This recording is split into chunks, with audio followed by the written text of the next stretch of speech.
what we really want to do is raise our level of awareness so the expectation becomes a natural state for our mind to be in.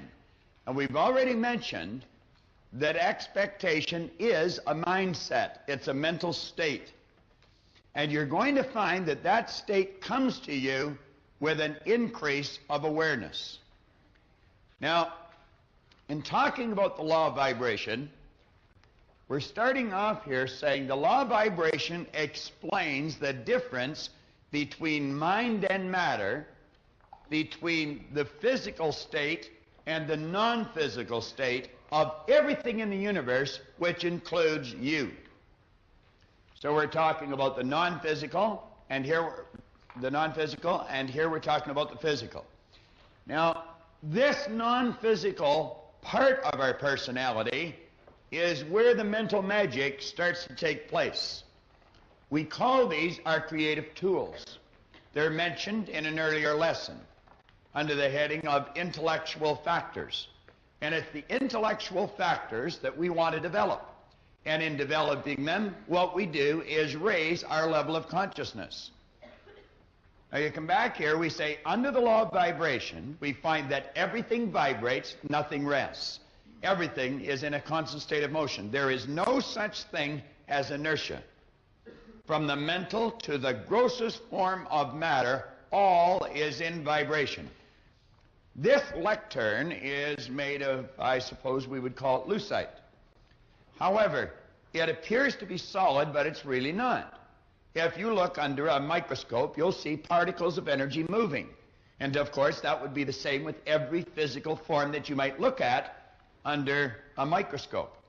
Now, we say graduating between the lowest and the highest form of vibration, there are literally millions of cells or levels of vibration. Rates of vibration are known as frequency. The higher the frequency, the more potent it becomes. Thought being one of the highest forms of vibration and very potent in nature should certainly be understood. Now, I have mentioned in many, many seminars that thought waves are cosmic waves that penetrate all time and all space.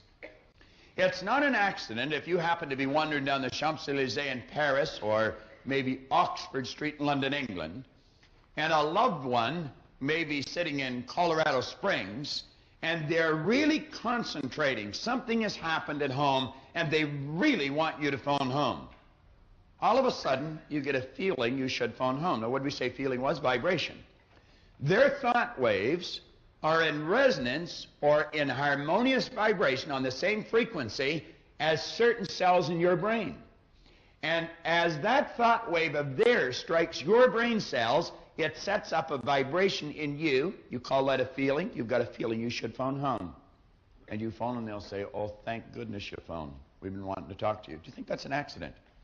Again, it's the same thing when you pick up the phone to phone someone. You haven't touched the dial. The phone hasn't rang, and yet the other person's on the other end. We put that off as coincidence, and we laugh about it. It's an absolute law. You were in tune with the other person. Now, we started out yesterday morning with a glass of water. In the earliest lesson, we were coming under and talking about these three parts of our personality, and then we related it to energy. I held up a glass of water, and I said, in the state of vibration it was in, the energy was called water. Then we talked about heating the water. We called the same energy steam. It wasn't water any longer. And then we continued to heat the energy, and then we called it air, ether, or gas. It was the same energy. Now, let's let these lines here represent levels of vibration, or we could refer to them a different way, levels of consciousness. Now, we're going to take this bottom line and make it a little heavier. We'll put a couple of arrows on it. And then we will write the word self. Now, I would suggest that in your exercise book, on the opposite page to the law of vibration and attraction, that you make a drawing like this. Now, underneath, we'll write the word simple.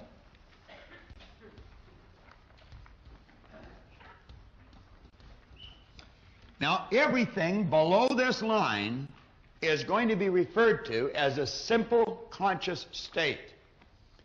This line is referred, and everything above, as a self stage of consciousness. Now, what we're dealing with are levels of vibration in consciousness. An animal is in a simple state of consciousness. We could have a little dog here on the set, and the dog would know it's on the set, but it doesn't know it knows it.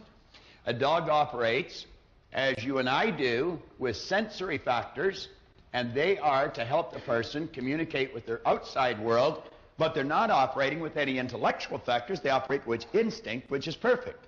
So the dog knows, and yet knows not. It's able, through its sensory factors, to look at its outside world, but not able to look at its inner world. You and I have the creative ability of looking at our inner world, and we're in what we call a self-conscious state. We are aware of our objective as well as our subjective world. Now, there are many varying degrees of consciousness until you reach the higher state, which is called divine or cosmic. Use whatever word you choose. It's divine or cosmic consciousness. All religions that have maintained their balance over any period of time are founded on the premise that we will one day be one with our Maker. We will reach this higher or divine conscious state. We will be aware of our oneness with this power. Now, you're going to find individuals who have a very low level of consciousness. They're way down here. Therefore, they have a very low level of what we call awareness. Now, the awareness dictates how that person lives. Whenever I mention this, I think of the first time I had an occasion to go down to the Loop or downtown Chicago. I was living in Glenview, and I went down the Edens Expressway, and as I was going along Michigan Avenue, I saw people laying right in the gutter. They were absolutely filthy. Now, these people were virtually living in an animalistic state, almost. And you would say, well, they're stupid. No, they're not stupid. Some of these people have degrees. Some may have a doctorate's degree or an MBA. What they have is a low level of consciousness. They could have a highly developed intellect. Know a lot here, but still in a low vibration. They're not living there because they want to. They're living there because they do not know. They are not aware of how to change it. You will find then individuals, some are up in years, some are fairly young, that have a very high level of consciousness. They're not way down here with their consciousness. They have a very high level of consciousness, and they have a very, very high level of awareness. Now, these people have a phenomenal vibration.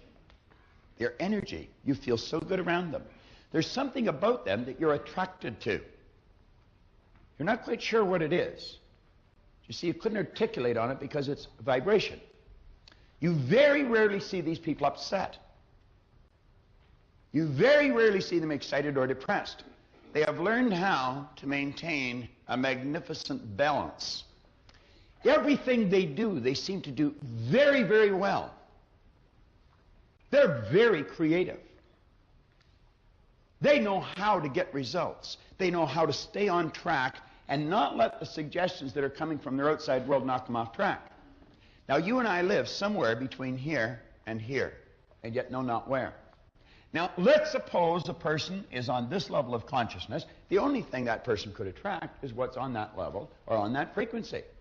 Consciousness, vibration, frequencies, we're talking about the same thing. If a person is earning, let's say, $25,000 a year, they're not earning 25 because they want 25. They're earning 25 because they are not aware of how to earn 50. If a person's suffering with headaches, they're not suffering with headaches because they want headaches. They're suffering from headaches because they're not aware of how to eliminate the headaches. If a person is alone and lonely, they're not alone and lonely because they want to be. They're alone and lonely because they're not aware of how to change it. Now, what you and I are really seeking is a higher level of awareness. And you know, that's what we're gaining as we're studying this material. The more often you watch this, the more you're raising your level of consciousness. Now, what you're really doing is raising your level of awareness. And we're going to get to the point where we're very, very tuned in. We say the law of vibration could be explained in many ways for various purposes. In this seminar, it is our intention to confine it to thoughts, an effort to improve the quality of our life. Now, I'm just going to touch on the first couple of pages, and then John's going to come up and tie this in on this board to goals. Because that's what we really want to know. We want to know, how does reaching the goal and the awareness of vibration, how do they connect? Where's the connection there? Well, the more we understand this, the more we'll understand what I'm saying here, because everything vibrates. So what we want to do is get into harmonious vibration with whatever good we desire. We say here on the bottom of page 41, third paragraph from the bottom, for you to grasp a clear understanding of how you can actually take dominion over your results, to understand how and why thoughts and things come into your life as they do, you must go back to this basic premise which we started with in the very first lesson, where I held the glass of water and talked about the energy. We called it water, we called steam, we called it air, ether, or gas. It was the same energy, it was just altering its level of vibration. Now we say energy is neither created nor destroyed. All science and all theology have taught us that for, let's say, for the past 6,000 years at least in recorded history. Now, everything is merely in a constant state of vibration, being manifest in all varying degrees of vibration. We have the ability to alter the vibratory rate of anything. I could take and alter the vibratory rate of this lectern. Call it lucite. I could turn it into air, ether, or gas. I did that yesterday with a dollar bill. Just 1 minute it was paper, boom, the next minute it was air. I had the choice, I had the ability to do that because I'm a creative being. I do have dominion over. Well, now we know that with simple little things. Let's use it for higher things. We say with free will and the other many mental factors we possess, in our marvelous mind, you have the co-creative ability to cause vibratory change to take place as you choose. If I'm not feeling good, negative vibration, I can switch the idea in my mind. All of a sudden I'm feeling good, positive vibration. How's that controlled? It's controlled by the various ideas that I will choose to entertain from time to time. I'll build here and plant here. Because whatever goes in here dictates the vibration my mind body is in. And we must understand mind body are one and the same, not two. Not two. And with free will, reason is one intellectual factor, will is another intellectual factor. Reason gives us freedom, and the will gives us the ability to lock into an idea and control our vibration. And stay in the vibration we must be in to attract something that's already here. It's like the way to fly the airplane was already here. We say the lack of ability to exercise this tremendous power for good is caused by ignorance. Now remember I put knowledge over here, and I said through study you develop understanding. Let's look at the polar opposite. Through ignorance, a person gets into a state called worry or doubt. They don't have the understanding of how to change vibration. They don't have the understanding of how to control what's going on the inside by blocking out what's going on the outside. Now, if a person is in this psychic state, that's called a mental disease, they're worried. They think they're not going to get what they need to look after what they say they have to look after. That worry, when it's impressed and changed into an emotional state, it then turns into something that's more commonly referred to as fear. That fear energy has to be expressed through the only instrument it can be expressed through, the physical body. Instantly and automatically, the body moves into a vibration more commonly known as anxiety. Now, the anxiety we usually treat with Valium. However, we have not looked after the cause, we're treating the effect. And the anxiety, of course, moves into disease, which moves into decay. It's like St. Clair Lewis one time said, we don't die, we kill ourselves. What's the polar opposite to this? Well, with an understanding of this law, of this expectant concept that we've discussed, with what John's going to tie in here now to our goals, you never have to worry about whether you're going to reach your goal. Through the repetition of hearing and studying and watching and learning this information, you'll never fear whether you're going to get there. Because you see, understanding gives us the ability, if we cannot see the positive circumstance on the outside, we can build it on the inside. That's why Napoleon said, circumstance, hell, I make them. George Bernard Shaw said people are always blaming circumstance for what they are. He said, I don't believe in circumstance. The people who get on in this world are the people who get up, look for the circumstances they want, and if they can't find them, they make them. They have the understanding they can do that. And through doing that and getting emotionally involved, they then set up an emotional state that's quite opposite to fear. It's called faith. The faith must manifest on the physical plane as health or well-being. Now, this could be in our social life, could be a healthy body, healthy bank account, healthy business. Name it and claim it. So you can see, it really makes a lot of sense to know how to take control of this. We say, let there be light. And there was light. Let there be light. You'll never force light. Light is consciousness. Force negates. Force only works in the physical plane of light. On the mental plane, you have to let it happen.